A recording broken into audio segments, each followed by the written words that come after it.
So Epiphany was yesterday. That means today you can go home and take down all your Christmas decorations. Anyone still have theirs up? Okay, there's a few of you who got it right. At first glance, Epiphany is a celebration of a journey complete. They made it. They got there. Sort of how we view Christmas or New Year's Eve. The last year is done. It's over. Yet in many ways, Epiphany is a beginning, the first step to something new, a new journey. We can make a choice. We can do things the same old way as we've always done them, or we can go home by another way, by another way. This life is going to be different one way or another. Are you going to approach it the same way, or are you going to approach it another way? Part of the song, James Taylor says, "Me and you can be wise guys too, if we go home by another way." I like that. Me and you can be wise guys too, and go home by another way. Well, in the comic strips, Lucy is talking to Charlie Brown. She says, "You know, Charlie, life is a mystery. Do you know the answer?" He said, "Be kind, don't smoke, be prompt, smile a lot, eat sensibly, avoid cavities, and mark your ballot carefully. Avoid too much sun." True enough, and yet there's much more. Often that is the sentiment that we approach a new year, both culturally and religiously. But there's a deeper mystery to it. Some of you have come here today searching for something. Maybe something is missing in your life, or not quite the way it should be. Or maybe it's just time for a change. Personally, I'm much more comfortable with people who are searching than those who have found. Those who are so certain they've got it, well, they kind of irritate. You can't have a conversation with them because they've got it. I'm much more comfortable with people who are searching. So if you're searching today, you've come to the right place. You are hearing the right story. It is, in many ways, a call story. It is calling us to seek that star and to follow God, wherever it leads, wherever it leads. This isn't a time for a theological discussion. This is time for real life. A few years back, Michigan State was in a bowl game. They were down by 20 points. Dave Bennett sent me a text and said, "There's still hope." I sent him back a text and said, "I don't need theology, I need a few stops."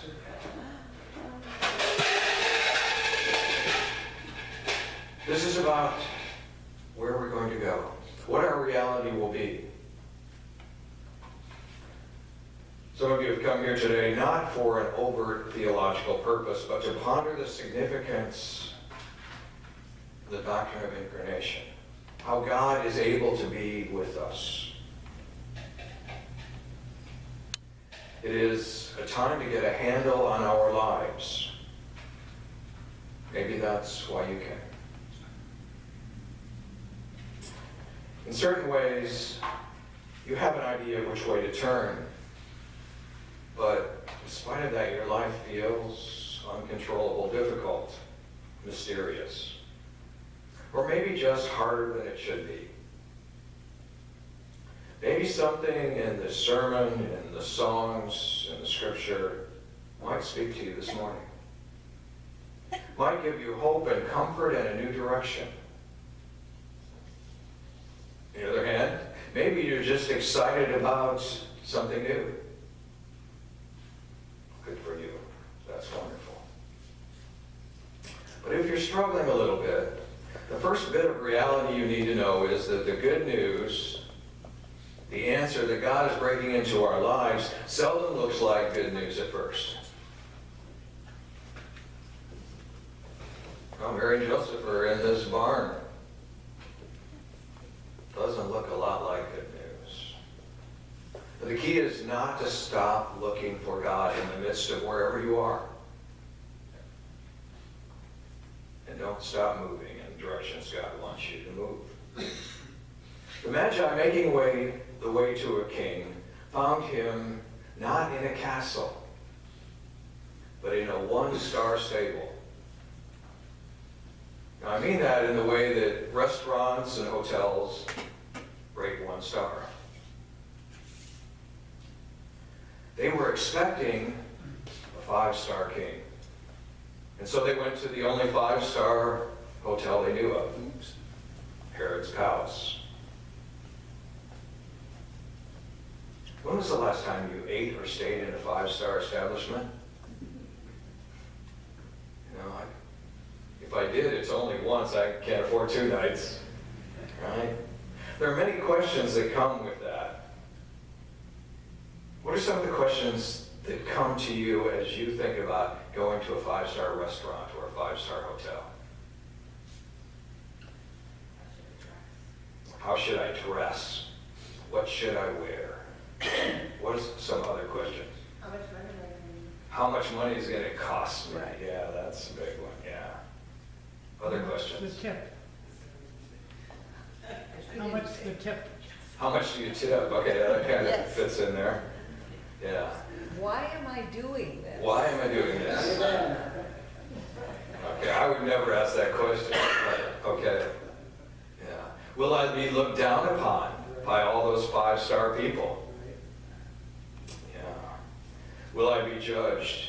And most importantly, which of the 17 forks do I use next? Right? Because they charge by the fork. That's just how it is. Yeah. The Magi first tried a 5-star inn, and they received deception. They received deception. 5-star places can be disconnected with reality and truth.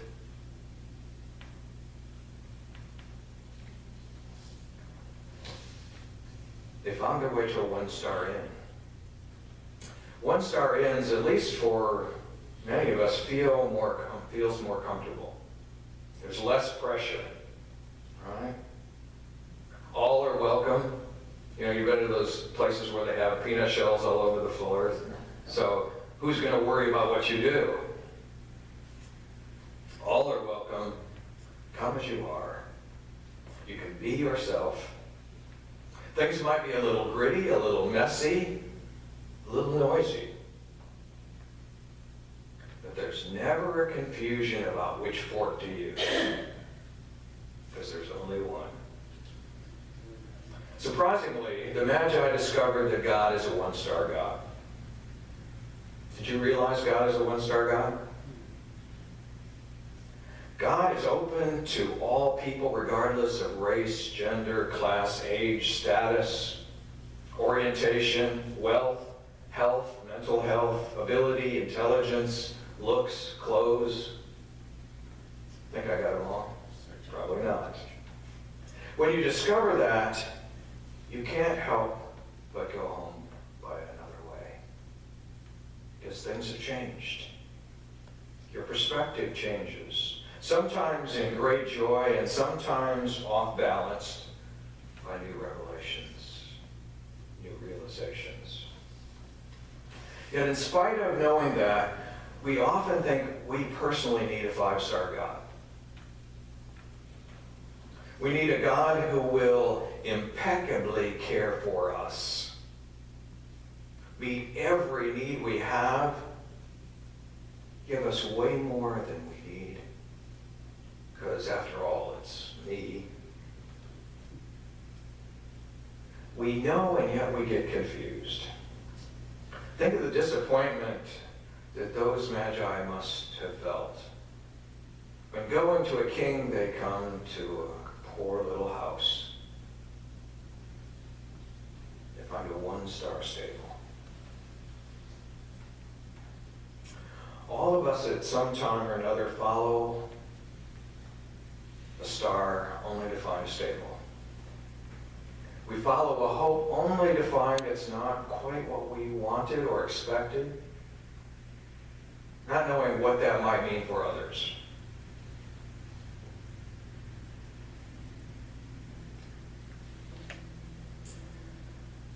There are three things to do. One is to look for God in the midst of those stable situations. By the way, Mary and Joseph had the first stable marriage. Did you know that? Okay, sorry. What was I saying here? Look beyond the obvious. Look beyond the obvious. See where God is hiding in that stable. Two is offer your best to God. That's what the Magi did.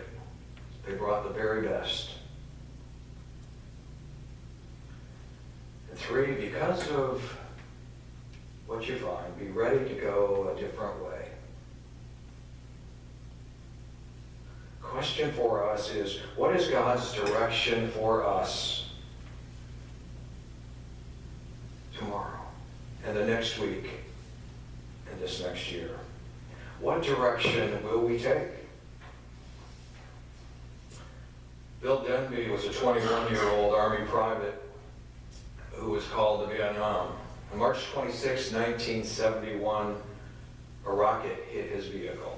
He lost both of his legs below his knees. He spent the next year at Walter Reed Hospital. Now, before going to Vietnam, he'd been a promising athlete. But now all he was left with was faith and some determination. But with the help of artificial legs, he began to play sports again.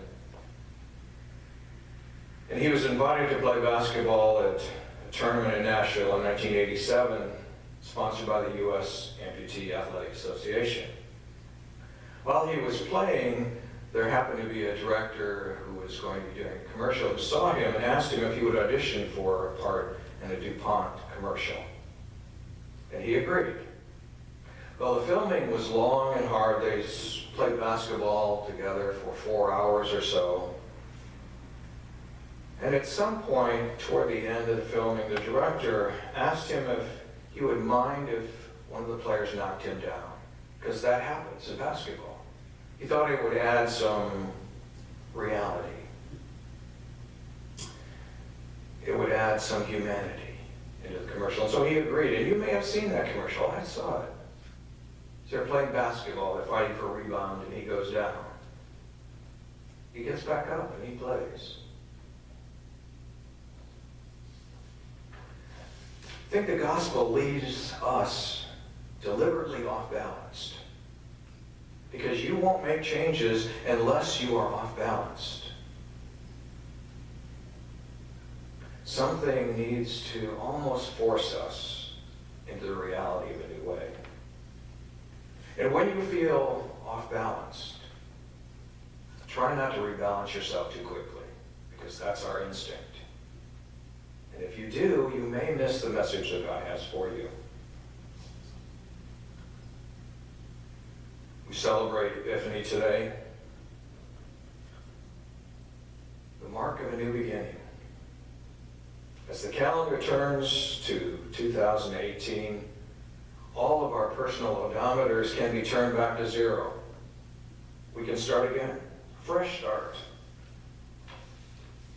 I'm glad that you're here on this day. Your journey has brought you here, not to stay, but to take a new way. This Sunday we focus on these travelers from the east who come to Bethlehem to see Jesus.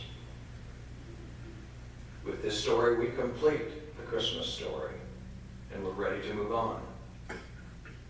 Those seekers from the east have something to teach us.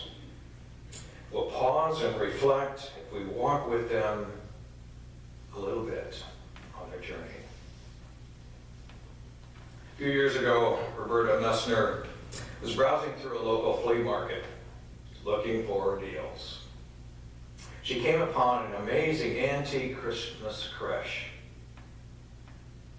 And the price was just too good to be true. She couldn't believe it. And so she talked to the lady and said, is this the right price? The lady said, yes, it is. You can have it all for $1.